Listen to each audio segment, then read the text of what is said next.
Imagine करो अगर कोई पावरफुल मिलिट्री लाइंस इंडिया के बिल्कुल बॉर्डर पे बेस बना ले, क्या इंडिया कंफर्टेबल हो पाएगा? एग्जैक्टली नहीं।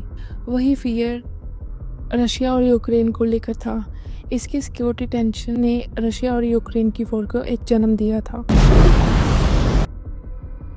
यूक्रेन पहले सोवियत नेशन का पार्ट था। 1991 में सोवियत नेशन टूट गया और यूक्रेन एक इंडिपेंडेंट कंट्री बन गया था। जियोग्राफिकल एरिया में यूक्रेन रशिया और यूरोप के बीच में आता है, इसलिए इसे बफर स्टेट कहा जाता है।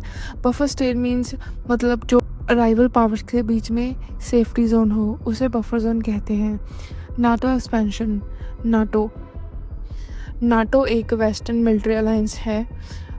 कोल्ड वॉर के बाद नाटो ईस्ट वेस्ट एक्सपेंड होता है रशिया के क्लोजर, और रशिया को लगा कि ये एक उनके लिए सिक्योरिटी थ्रेट है।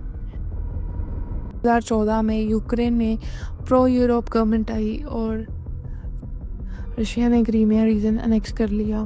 क्रीमिया ब्लैक सी के पास सिर्फ एक स्ट्रैटेजिक नेवल बेस है। एनेक्सेशन मतलब किसी और दूसरे रीजन को अपनी कंट्रोल में कर लेना। 2022 में फुल स्केल इन्वेशन आई। फेब 2022 में रशिया ने यूक्रेन पर फुल इन्वेशन लॉन्च किया।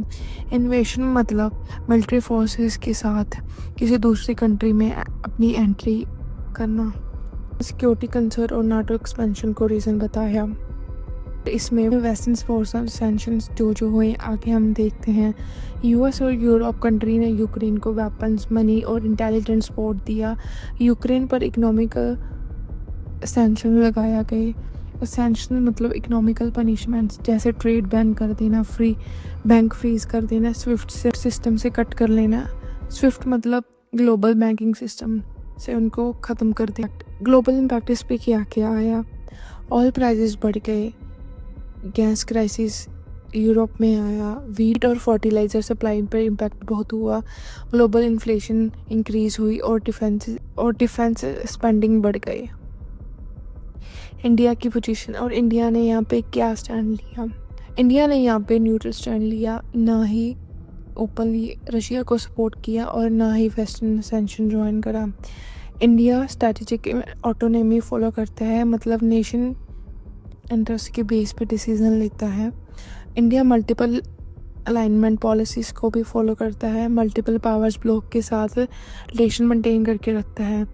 सो इसका कंक्लूजन क्या निकल के आता है? रशिया यूक्रेन सिर्फ एक टेरिटरी डिस्प्यूट नहीं है, ये security dilemma, alliance, energy, geopolitics और इकोनॉमिक वॉरफेयर का रियल केस स्टडी है। Thank you. आई होप आपको वीडियो अच्छी लगी होगी। अगर आप सो मच प्लीज़ सब्सक्राइब कर देना और अपने फ्रेंड्स के साथ शेयर कर देना। मिलते हैं नेक्स्ट वीडियो में।